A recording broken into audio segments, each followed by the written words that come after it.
Imagine waking up tomorrow and your savings are worth half of what they are today. Not because of a stock market crash, not because of a recession, but because a single political decision made thousands of miles away triggered a chain reaction that is quietly draining the value of every dollar you own. That is not a hypothetical scenario. That process started on February 26, 2022, and most people have absolutely no idea it is happening. On that date, the United States and European Union made what they believed was the most powerful financial move in modern history. They disconnected Russia from SWIFT, the messaging network that links 11,000 banks across 200 countries and processes $5 trillion every single day. They expected Russia to collapse within weeks. Instead, what actually happened stunned economists worldwide, because Russia did not just survive. Russia exposed a fatal weakness in the entire Western financial system, and now more than 50 countries are quietly exploiting that weakness to build a parallel financial universe that does not need America at all. Here is what nobody is telling you. This exact pattern has played out 4 times in the last 110 years. 4 times a dominant power weaponized its financial system. 4 times it backfired catastrophically. And 4 times the dominant power lost everything. I am going to walk you through all 4 cases, show you the 5-stage pattern that repeats like clockwork, reveal the specific data that proves this is happening right now at record speed, and give you the exact timeline for when the dollar loses its throne. This is the most important financial story of our lifetime, and by the end of this bull battle breakdown, you will understand the next 20 years of global economics better than 99% of people on the planet. So let us get into it. But first, you need to understand what SWIFT actually is, because without understanding this, nothing else makes sense. And most people, even financially educated people, get this completely wrong.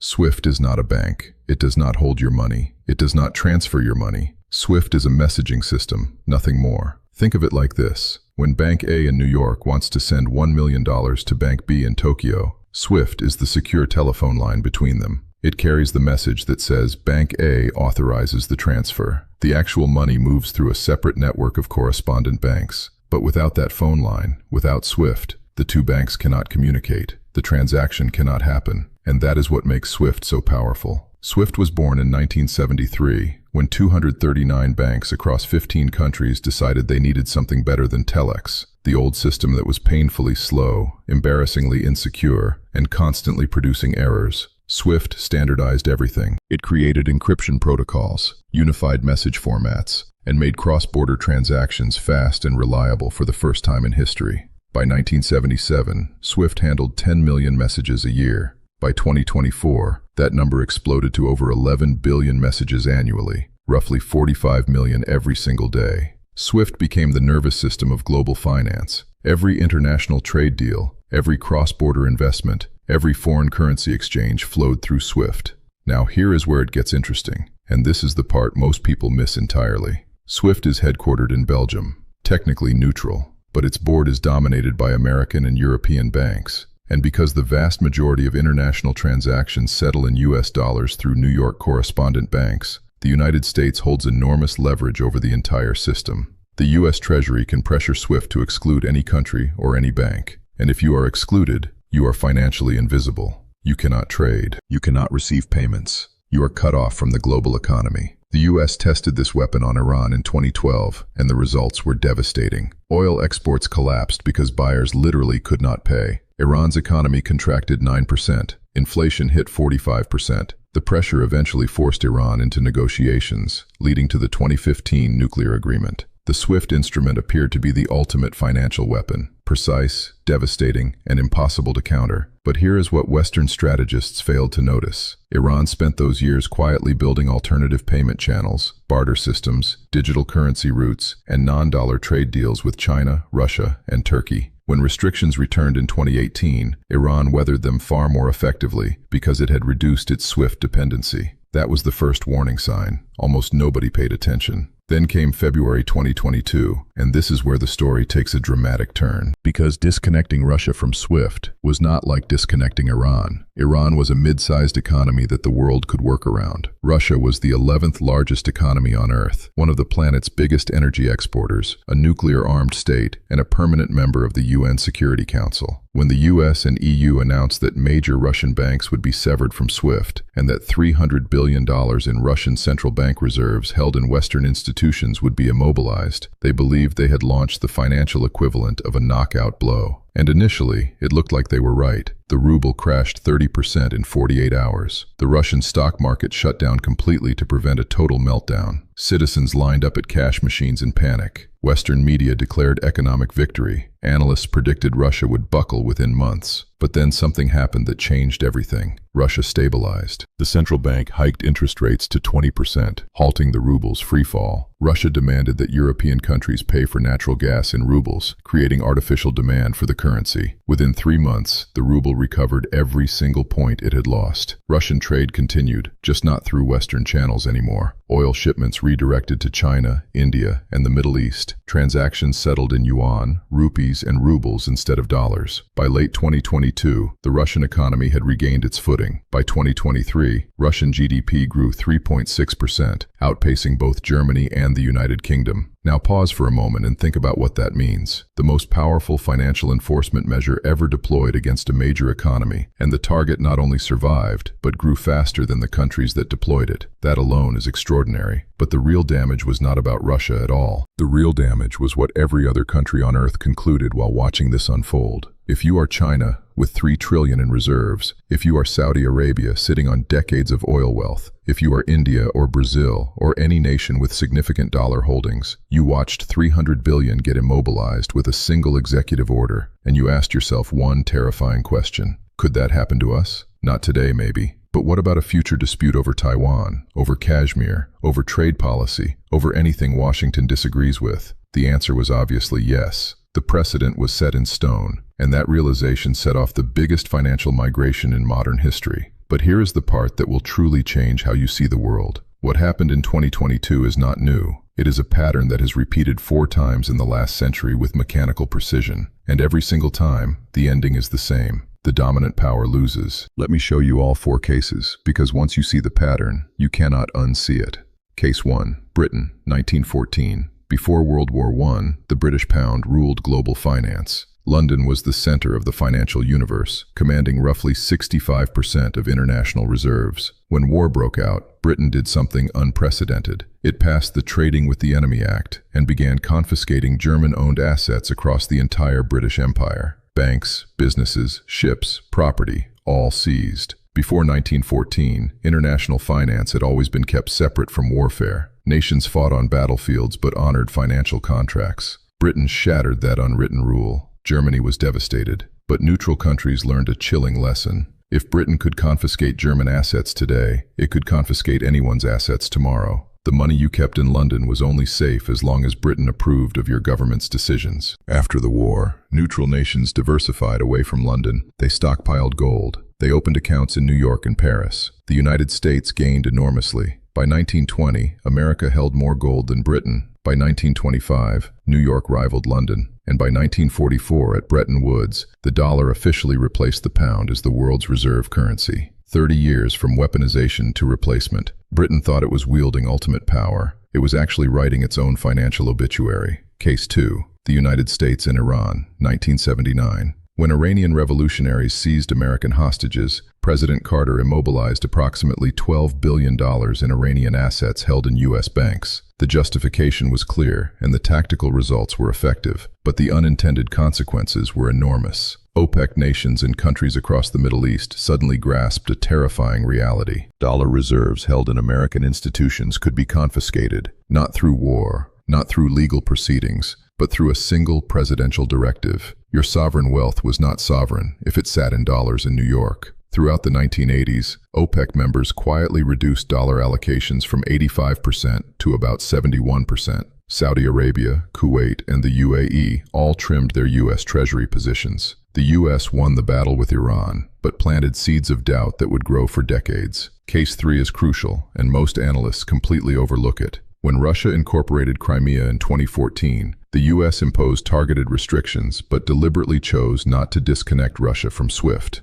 This was intended as a measured, proportional response. Instead, it was a catastrophic strategic error because it gave Russia 8 full years to prepare for the real blow. Between 2014 and 2022, Russia executed one of the most methodical financial diversification campaigns in history. Treasury holdings slashed from 130 billion to just 2 billion. Gold reserves expanded from 1,000 tons to 2,300 tons. An entirely new domestic payment messaging system called SPFS was built from scratch. Bilateral trade agreements with China, India, and others were structured to bypass dollars entirely. Putin stated openly and repeatedly that the US uses the dollar as a weapon and Russia needed independence. Western analysts called it bluster. It was a blueprint. Case 4 is 2022 itself, which I have already described. And now you can see why Russia was ready. 8 years of preparation turned what should have been a knockout blow into a survivable shock. Russia did not just endure. Russia proved to the entire world that life outside the dollar SWIFT system is possible. Now here is the framework that ties everything together, and this is the core insight of this entire video. Every case follows the same 5 stages with almost eerie precision. The financial information discussed in this video is presented for educational and informational purposes only. It does not constitute investment, financial, or legal advice. Always consult qualified professionals before making financial decisions. Stage 1. The dominant power commands the payment architecture. Britain controlled London clearing. The US controls SWIFT through dollar dominance. Stage 2. It converts that architecture into a coercive instrument. Britain seized German assets. The US immobilized Iranian funds, then restricted Russian access, then fully severed Russia from SWIFT. Stage 3. The targets discover and build substitutes. Germany diversified after 1918. Iran built alternative channels. Russia created SPFS and pivoted to CIPS. Stage 4. Uninvolved nations observe and hedge their exposure. This is the critical stage because it involves not just the target, but dozens of countries that are not under any restrictions yet. After 1914, neutral nations fled London. After 1979, OPEC reduced dollar holdings. After 2022, more than 50 central banks began testing alternatives to dollar SWIFT dependence. Stage 5. The original instrument loses its power. Britain lost reserve status by 1944. The dollar's share of global reserves has already fallen from 71% in 1999 to 58% in 2024, and the rate of decline is accelerating dramatically. We are currently deep in Stage 4 and entering Stage 5, and the data proving this is not projection or speculation. It is documented fact. Let me hit you with the numbers because the numbers are staggering. In 2021, before the restrictions, 87% of Russian trade settled in dollars or euros. By 2024, that figure dropped to 60%. 40% of Russian commerce now transacts in yuan, rubles, rupees, and dirhams. Russia-China bilateral trade hit $240 billion in 2023, conducted almost entirely in yuan and rubles. Russia-India trade reached $65 billion, predominantly in rupees. Russia became the living proof that operating outside the dollar SWIFT system is not just survivable, it is functional. China's CIPS system, the cross-border interbank payment system, processed about 12 trillion in 2020. By 2023, that figure surpassed 27 trillion, more than doubled in 3 years. CIPS now connects over 1,400 financial institutions across 110 countries. It settles in yuan. It is a direct, fully operational alternative to dollar SWIFT, and it is growing faster than SWIFT itself. Let that sink in. Central banks purchased over 1,000 tons of gold in 2022, 2023, and 2024, 3 consecutive years above 1,000 tons. That is the highest sustained buying in half a century, not seen since the 1970s, right before Bretton Woods collapsed. China, Russia, Turkey, India, Poland, Singapore, and the Czech Republic are all converting dollar reserves into gold at historic rates. The reason is simple. Gold cannot be immobilized. Gold cannot be restricted through executive order. Gold is the ultimate hedge against financial coercion. China has established currency exchange agreements with over 40 nations worth approximately $500 billion, allowing trade settlement in local currencies without touching dollars. The petrodollar monopoly, the 50-year arrangement where oil was priced and sold exclusively in dollars, has fractured. Saudi Arabia now accepts yuan from China. Russia sells oil to India in rupees. The UAE accepts dirhams and yuan. Iran transacts with China in yuan. The petrodollar is not extinct, but its monopoly is over. And once that exclusivity breaks, the structural advantage drains away rapidly. BRICS expanded from 5 to 9 members in 2024, now including Saudi Arabia, UAE, Iran, Egypt, and Ethiopia. These 9 nations represent 45% of global population, 36% of global GDP, and 42% of worldwide oil production.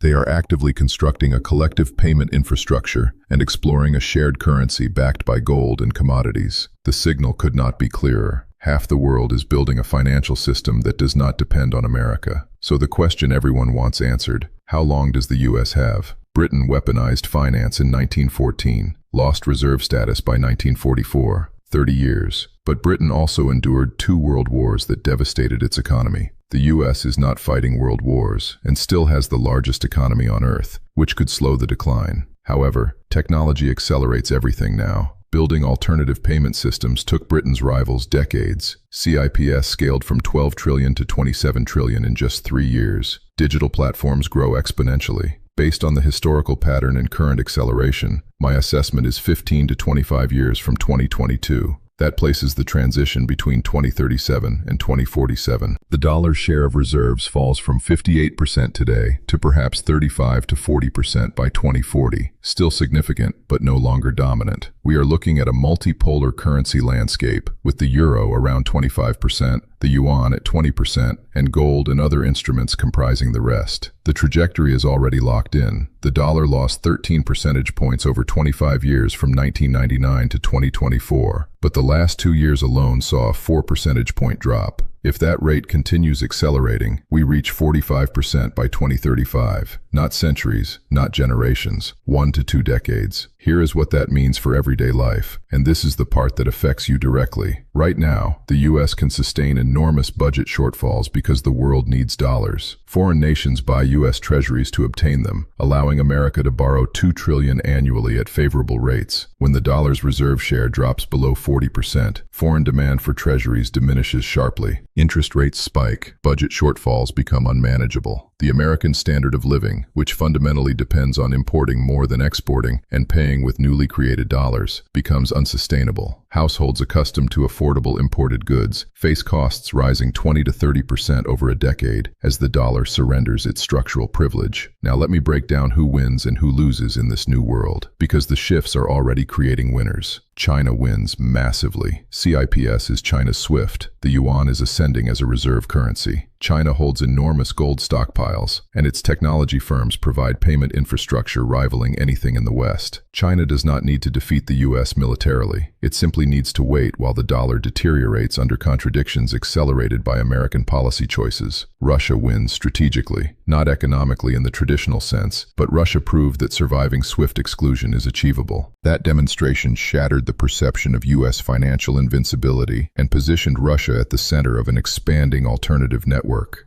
BRICS nations win autonomy. India is the clearest example. India maintained relations with Russia despite US pressure, purchased discounted petroleum, settled in rupees, and faced no serious consequences. This is the template for mid-tier powers going forward. More sovereignty, less dependence on any single power. Gold wins as central bank purchases reach half-century highs. Every alternative payment platform, including SIPS, SPFS, UPI, and PIX, captures growing market share. And who loses? The United States loses its commanding position, not overnight, not catastrophically, but progressively and irreversibly. Dollar reserve status is the cornerstone of American power. It enables deficit spending, effective enforcement measures, and consumption beyond productive output. As that status erodes, so do all those advantages. America does not become poor. America becomes normal, a large, prosperous nation, but no longer the unmatched superpower. Europe loses alongside the US, having anchored itself to American policy without developing the euro as a serious alternative. As the dollar recedes, the yuan advances, not the euro. SWIFT itself transitions from the sole dominant platform to one among several competitors, and dollar holders face persistent erosion as inflation outpaces returns, accelerating the very diversification that drives the decline. Let me bring this home with a final thought, because this is the lesson that matters most. The US could have maintained dollar predominance for generations through economic strength, open commerce, and consistent rules-based systems. Instead, it chose financial coercion. It immobilized reserves, severed SWIFT connections, and converted the dollar into a tool of pressure. This worked tactically against smaller nations, but against Russia, it generated a systemic backlash that is now reshaping the entire global financial order. Financial coercion is like a powerful but single-use instrument. Once deployed, everyone builds defenses. Russia built alternatives. China accelerated CIPS. BRICS expanded. The petrodollar exclusivity shattered, and now the instrument holds diminishing power because every potential target has already built or is building substitutes. The five-stage pattern stands complete. The U.S. commanded SWIFT and the dollar. The U.S. converted them into coercive instruments. Russia found alternatives. More than 50 nations are hedging, and the instrument is losing its effectiveness. Britain's trajectory from 1914 to 1944 is repeating before our eyes. The U.S. timeline runs from 2022 to approximately 2042, potentially sooner, because technology accelerates all transitions. The international community absorbed the lesson, construct alternatives, diversify away from the dollar. Never remain vulnerable to any single nation's financial leverage again. That lesson cannot be unlearned, and the consequences will define the next 2 decades of global affairs. 20 years from now, historians will look back at February 2022 and identify that moment as the turning point when American financial predominance began its irreversible transition, not through military conflict, not through economic collapse, through a policy choice that taught the world to build a financial system that no longer needs America at its center. If this bull battle breakdown showed you a pattern you had never seen before, I need you to do 3 things right now. First, drop a comment telling me which of the 4 historical cases surprised you most, because I read every single comment, and your responses shape future videos. Second, smash that like button, because it tells the algorithm that this kind of deep, research-driven content matters. And third, subscribe to Bull Battle and hit the notification bell so you are here when I release the next part of this series, where I am going to break down exactly how China is positioning the yuan to replace the dollar, and what specific moves they are making right now that almost nobody is covering. You do not want to miss that one. I will see you in the next video.